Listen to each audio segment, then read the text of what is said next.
Adorning the hills of central India is a rare jungle,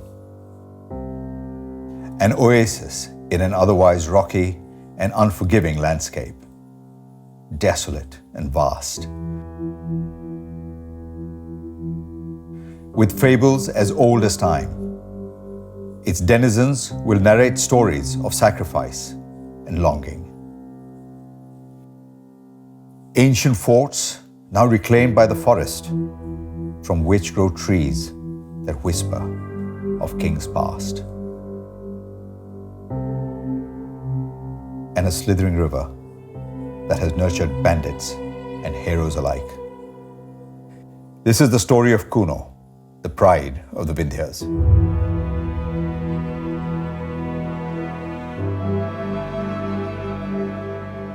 "750 square kilometers of pristine wilderness, picturesque and full of wildlife. Breathtaking views and adventure at every turn. A lot has gone into making Kuno what it is today. As soon as you reach the park's gate at Tiktoli, you find yourself speaking of lions and the possibility of their arrival here. Once, not so long ago, Asiatic lions ruled the wilderness from Turkey to central India. With changing times and modernization, their habitat got limited to a fraction of what it used to be. A few isolated pockets have recorded their presence in erstwhile Gwalior state as recently as the 1850s. And finally, the last dwindling population found refuge in Gir. Following the prohibition on the hunting of Asiatic lions, their numbers saw a steady growth. But the Gir forest now faces the problems of plenty. It has reached a point where the lions have started venturing out of the protected areas. And yet, the biggest threats to the lions are the lions themselves. Because you see, the current population of Asiatic lions all come from the same family, exposing the species to all the risks related to genetic depression. For their long-term survival, conservationists realized they needed another home for the lions. Geographically isolated from Gir, which protects them from other dangers like possible viral outbreaks.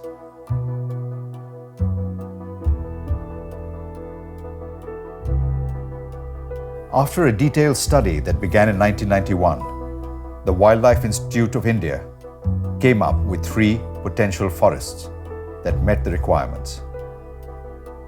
Out of those, Kuno looked the most promising due to its climate, prey base, and tree cover. The talk of bringing lions to this landscape is not new. In 1920, His Highness Madhavrao Scindia I was already working on an audacious plan befitting a Maharaja. The massive enclosures at Dobkund are a window to the past. Upon the king's royal decree, a few lions were brought here from Africa, which he planned to release into the wild.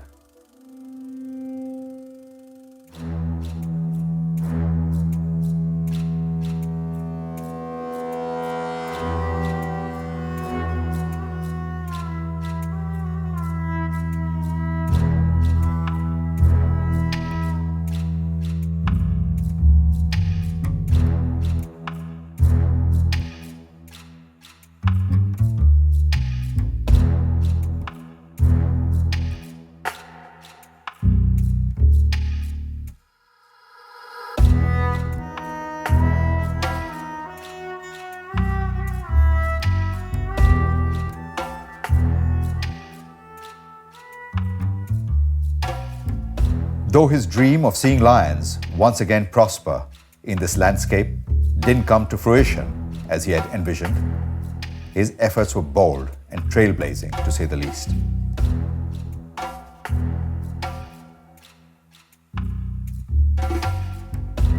The walls of these huge enclosures still seem to echo with their soft rumblings, and the gorge outside resounds with their roar. Some even claim to hear the lions at night, a fantasy one wouldn't want to indulge in.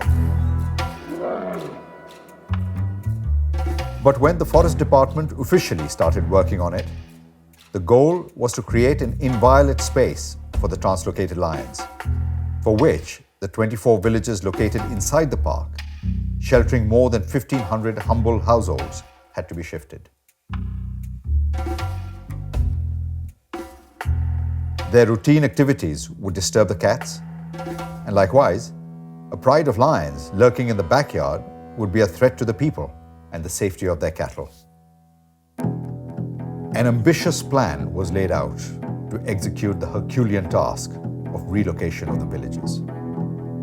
The offer to move from their native land was well received by the Saharias, a simple tribal group, and other communities living inside the forest.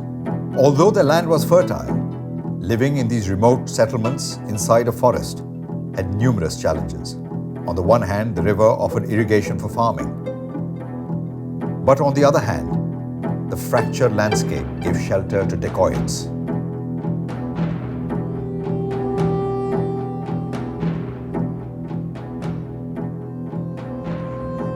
And there are stories of people abandoning their village overnight to save their family's pride and the honor of their daughters from these bandits. A mass exodus of this proportion was possible mainly because of the cooperation of people like Sri Jagmohan Singh of Palpur House, who played a pivotal role in this effort. With the combined efforts of the Forest Department, village elders and community leaders, all 24 villages were successfully shifted to the park's fringes between 1998 and 2003. The villagers found a new home in organized settlements around Agra, which became a welcoming refuge to the 6,000 or so displaced villagers. Agra is still like a nucleus to the smaller villages around, and the resettlement of villagers happened in a clustered form, where the Forest Department could put concentrated efforts in developing necessary infrastructure like electricity and irrigation for more than 1,500 families. Inside the park, these abandoned village sites have now been taken over by scrub jungle and grasslands. Dilapidated remains of old houses can still be seen at various locations in the park. Yet, as you look at these ruins, it makes one feel humble and grateful at the sacrifice of the people who willingly left their homes to make way for wildlife.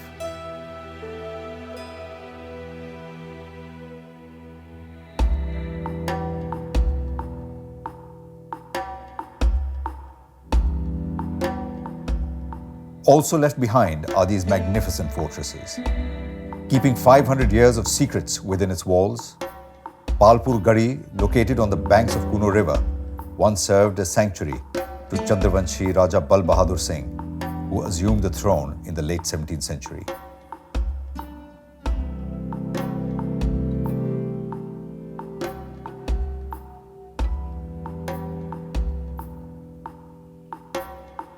Looking at this imposing structure from across the flowing river at sunset is a wondrous sight.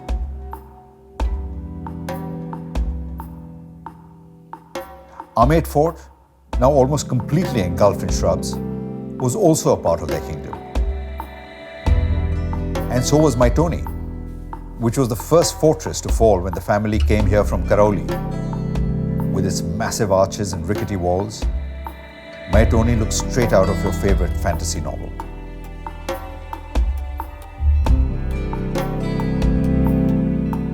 The folklore and tradition of this region is still protected at the ancient shrines of Dhuret Baba and Ran Singh Baba.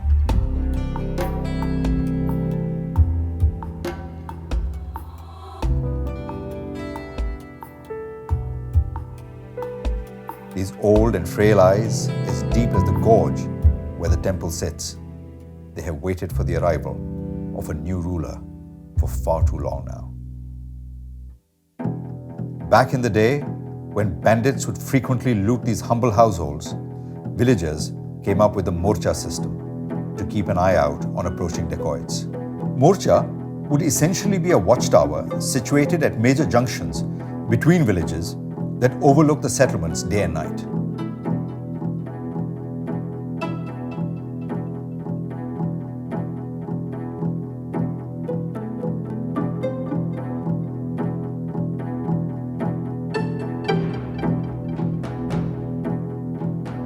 Taking inspiration from this ancient technique, Kuno now has watchtowers at strategic locations dotted across the park to keep an eye out on potential threats. Standing as tall as a 5-story building on the edge of a cliff, they are definitely not for the faint-hearted.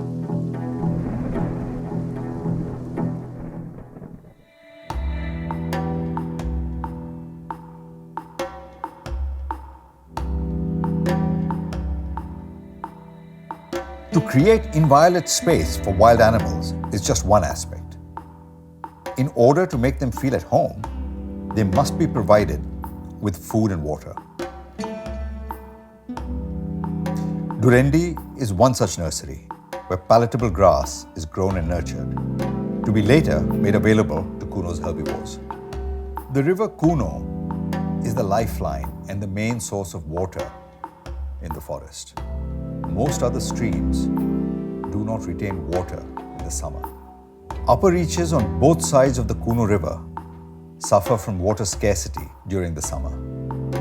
At Kairkho, water from a natural spring, which could not be taken into any productive use, is now carried to various water holes with the help of a pipeline, using only gravity, to fill up several sources and ponds, clearly benefiting prey density. Although lions haven't arrived in Kuno yet, the jungle has greatly benefited from the conservation efforts. Sitting between the Aravalis and Madhya National Park, Kuno also serves as a very important corridor for movement of wild animals. Its proximity to Rajasthan's Ranthambore and Mukundara is beneficial to wildlife across political borders. Foray into the forest of Kardhai and Khair, and you see wildlife by the dozen, foraging across vast meadows. Some grasslands here are bigger than most at Kanha and Bandhavgarh. It is believed that Kardhai is a tree that turns green with just humidity even before the first monsoon showers arrive. And that is symbolic of Kuno's survival spirit, its never say die attitude. An oddity here is an isolated patch of teak forest, as if someone cut out a chunk of land from eastern Madhya Pradesh and placed it here as an ornament. Herds of spotted deer against the backdrop of Vindhyan hills is a sight to behold. And it is a paradise for birding enthusiasts.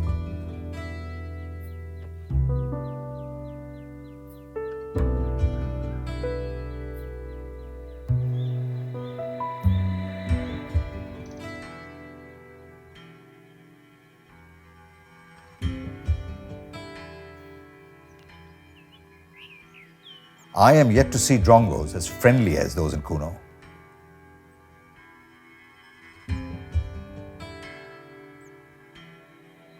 As soon as biotic pressure was removed, nature bounced back.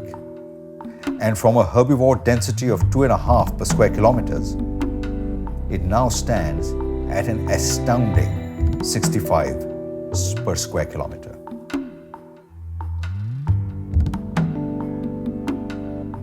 The original sanctuary of nearly 350 square kilometers was in the shape of a leaf, with the Kuno River as its spine, irrigating the forest from inside outwards.